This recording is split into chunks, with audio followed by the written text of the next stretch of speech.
Hello friends, welcome back to my channel the learning point. दोस्तों, आज का हमारा टॉपिक रहेगा कैरोलिन एज के ऊपर। कैरोलिन एज, ये एज 1625 से लेकर 1649 तक चला। हमने इससे पहले का एज देखा था जो कि था जैकोबियन एज। हमने जैकोबियन एज में देखा था कि ये एज 1603 से लेकर 1625 तक चला था। अब जैकोबियन एज के बाद का एज है कैरोलिन एज। सो अब देखते हैं जैकोबियन एज का जो राजा था, जैसे कि जेम्स फर्स्ट, इसकी हिस्ट्री हमने पूरी तरह से जैकोबियन एज में देखी थी। इस जेम्स फर्स्ट का ये दूसरा बेटा है जिसका नाम है चार्ल्स। ये इंग्लैंड का राजा बन चुका है। देखिए, चार्ल्स जो है इसका दूसरा बेटा है। जो फर्स्ट बेटा हेनरी फेडरिक, उसका किसी कारण मौत हो चुका था। इस वजह से चार्ल्स को अब इस मोनार्की का किंग बनने का मौका मिला। अब चार्ल्स जब इंग्लैंड का शासक बन चुका है और उसी तरह से जैसे जेम्स था पूरी तरह से ब्रिटेन का शासक, जिस तरह से उसके पास आयरलैंड भी था, स्कॉटलैंड भी, उसी तरह से जैसे जेम्स के पास पूरी ब्रिटेन की मोनार्की थी, उसी तरह से अब उसके बेटे चार्ल्स के पास सारी मोनार्की पूरी की पूरी तरह से आ चुकी थी। अब कैरोलिन एज जो है वो स्कॉटिश इतिहास का एक बहुत ही बड़ा अवधि है जिसे चार्ल्स फर्स्ट ने ख़त्म किया। अब इस एज का नाम कैरोलिन एज ही क्यों रखा गया? देखिए, चार्ल्स का लैटिन नाम है कैरोलस, जिसे कि हम लैटिन भाषा में कैरोलस कहते हैं। सो दैट्स वाई इस कैरोलस नाम के ऊपर से उसे हम कैरोलिन नाम से जानते हैं। आज इस एज के सबसे इम्पॉर्टेंट टॉपिक हम पढ़ने जा रहे हैं। तो सबसे पहला टॉपिक आता है इसका 5th पार्लियामेंट्री मीटिंग।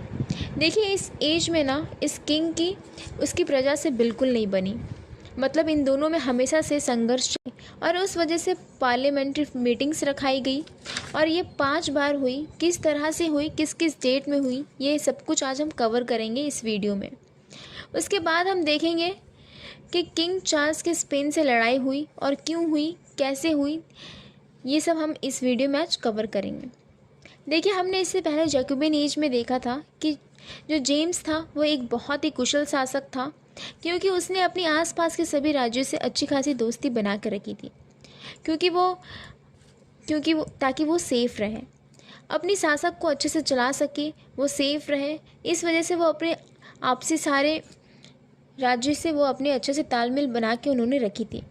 बट यहाँ पे जेम्स के बेटे चार्ल्स ने ऐसा बिल्कुल भी समझदारी नहीं दिखाया। उस वजह से ये चल पड़ा स्पेन से लड़ाई करने। वो लड़ाई कैसे करता है और इस लड़ाई में क्या होता है, ये सब हम देखेंगे। और उसके बावजूद चार्ल्स एक बहुत ही घमंडी आदमी है, उस वजह से इस तरह से उसके अपने ही समर्थकों के साथ नहीं बनी और बाद में पार्लियामेंट्री भी उसके खिलाफ हो गए।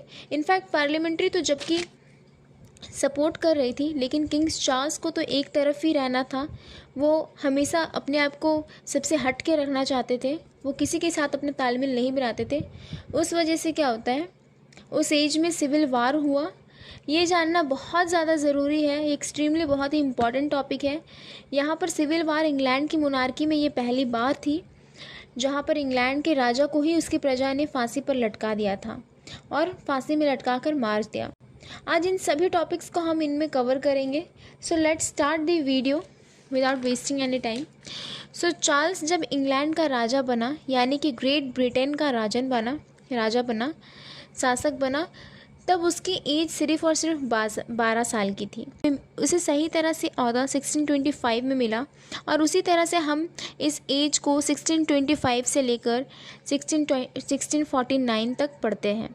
चार्ल्स जब इंग्लैंड का राजा बना तो उसके 6 मंथ के बाद उसने हैरेनिटा मारिया नाम की एक लड़की से शादी कर ली और हमें जेम्स फर्स्ट की एज में देखा था। यहाँ पर प्रोटेस्टेंट ज़्यादा बोलबाला यहाँ पर प्रोटेस्टेंट का बहुत ज़्यादा बोलबाला था। देखिए, धार्मिक बातों पे अगर मैं आपको बताऊं तो यहाँ पे इंग्लैंड में 2 अलग अलग ग्रुप्स थे, एक कैथोलिक और दूसरा था प्रोटेस्टेंट। अब उस एज में क्या था, ये कैथोलिक लोग उस प्रोटेस्टेंट को कम समझते थे। एलिजाबेथन एज से ही प्रोटेस्टेंट लोगों का यहाँ पर बोलबाला था। अब जबकि इस चार्ल्स ने इस हेनरिटा मारिया से शादी कर ली, ये कैथोलिक थी, उस वजह से अब जेम्स भी ये कैथोलिक लोगों को सपोर्ट करती थी और ज़्यादा शुरू कर दी कैथोलिक लोगों को सपोर्ट करना। और जबकि यहाँ पर प्रोटेस्टेंट लोगों का भी बोलबाला ज़्यादा था, उस वजह से सभी लोग चार्ल्स से नाराज़ थे। जब राजा से सभी लोग ये शिकायत करने लगे कि तुम कैथोलिक लोग में राजा ज़्यादा लगते हो और प्रोटेस्टेंट में कम लगते हो, उस वजह से यहाँ पर चार्ल्स ने क्या किया, चार्ल्स ने एक बात कही सभी को कि आप लोग क्यों नहीं कैथोलिक धर्म को एक्सेप्ट करके प्रोटेस्टेंट धर्म को छोड़ देते हो। लेकिन पहले से ही यहाँ पे प्रोटेस्टेंट लोग खुद कैथोलिक धर्म को एक्सचेंज करवा कर प्रोटेस्टेंट बन चुके थे। उस वजह से कोई भी प्रोटेस्टेंट कैथोलिक बनना नहीं चाहता था यहाँ पे। सो वापस से कैथोलिक बनने की ये जो ट्रिक थी चार्ल्स की, तो उस पर सभी प्रजा नाराज़ हो चुकी थी। अब आगे क्या हुआ, जितना जेम्स फर्स्ट स्पेन के साथ अच्छी दोस्ती बना कर रखी थी, उसी दोस्ती को इस चार्ल्स ने बहुत ज़्यादा ख़राब कर दिया। और चार्ल्स ने ठान लिया था कि वो स्पेन के साथ लड़ाई करेगा। अब इसका कोई लीड रीज़न भी नहीं था जिस वजह से प्रजा इस चार्ल्स को सपोर्ट करे। और बस चार्ल्स का कहना था कि इसे स्पेन से लड़ाई करनी है और इसे ख़त्म करना है। अब प्रजा इस बात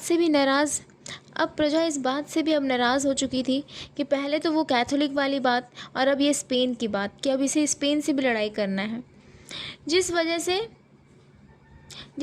अब चार्ल्स के अपने ही समर्थकों के साथ नहीं बनी।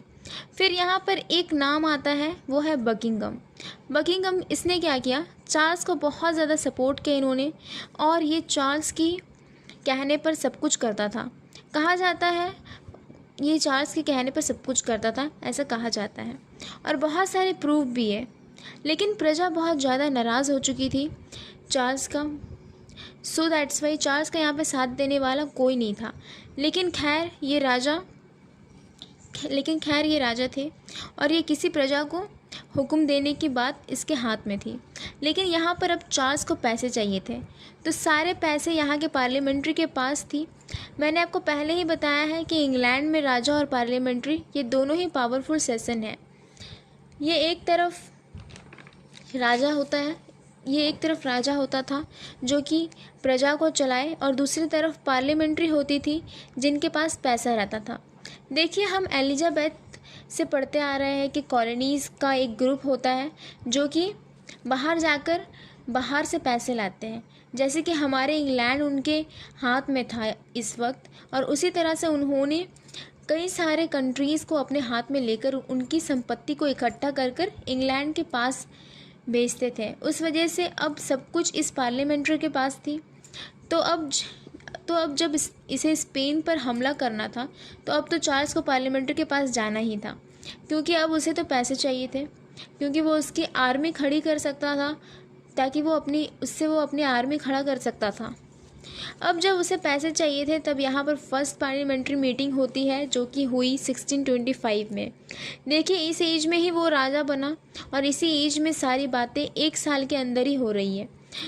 जैसे आप समझ सकते हैं कि चार्ल्स का जो एटीट्यूड था वो कितना बड़ा था।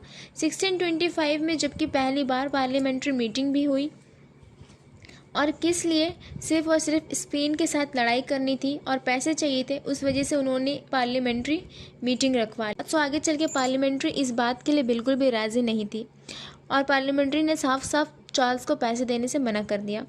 अब चार्ल्स को यहाँ से तो पैसे नहीं मिली, उस वजह से वो शांत नहीं रहा। बाद में उन्होंने फिर सेकेंड पार्लियामेंट्री मीटिंग बुलवाई, और जो कि हुई 1626 में। उसकी यही कोशिश जारी रही, उसने स्पेन से लड़ाई, और उसकी यही कोशिश जारी रही कि उसे स्पेन से लड़ाई करनी है, और उसी के लिए उसे पैसे चाहिए थे। इस बार भी पार्लियामेंट्री मीटिंग ने उसकी बात नहीं मानी, और अब उस वजह से क्या हुआ, इस बकिंघम ने अपनी रणनीति बनाई, और इस एज में ही उन्होंने स्पेन से जाकर लड़ाई की। चार्ल्स बिना तैयारी के ये स्पेन पर हमला बोल देता है, इस वजह से बहुत ही बुरी तरह से ये इंग्लैंड हार जाता है। अब चार्ल्स तो हार ही चुका था, लेकिन यहाँ की प्रजा का उस वजह से बहुत ज़्यादा नुकसान हुआ, और प्रजा भी इस चार्ल्स से अब बहुत ज़्यादा दुखी होने लगी। धीरे धीरे बातें बढ़ती रही। आगे चलकर क्या हुआ, थर्ड पार्लियामेंट्री मीटिंग बनी जो कि 1629 में बनी। और थर्ड पार्लियामेंट्री मीटिंग में क्या हुई, और कैसे उसके बाद फिर से और एक पार्लियामेंट्री मीटिंग हुई जो कि 4th था, एंड एट द लास्ट सबसे लास्ट वाला पार्लियामेंट्री मीटिंग हुआ वो था 5th पार्लियामेंट्री मीटिंग। सो याद रखना कि 3rd पार्लियामेंट्री मीटिंग बनी जो कि बना 1629 में।